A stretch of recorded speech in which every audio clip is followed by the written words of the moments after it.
కోసం రాత్రంతా నిద్ర లేకుండా ఆశగా ఎదురుచూస్తున్న ఒక ప్రేయసి ఆవేదన ఇది.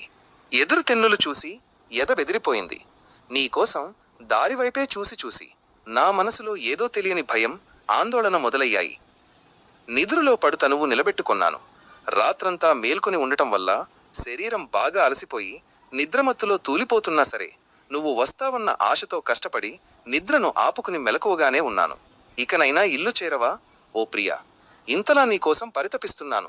తెల్లవారబోతోంది. కనీసం ఇప్పటికైనా మన గూటికి నా దగ్గరకు తిరిగి రావా ప్రియా? సారాంశం: అలసిపోయిన కళ్లతో, ఆందోళన చెందుతున్న మనసుతో, నిద్రను సైతం పక్కన పెట్టి తన ప్రియమైన వాడి కోసం ఎదురు చూస్తున్న ఒక అచ్చమైన నిరీక్షణను ఈ పంక్తులు ఎంతో సున్నితంగా, ఆర్ద్రంగా చెబుతున్నాయి. ఈ అద్భుతం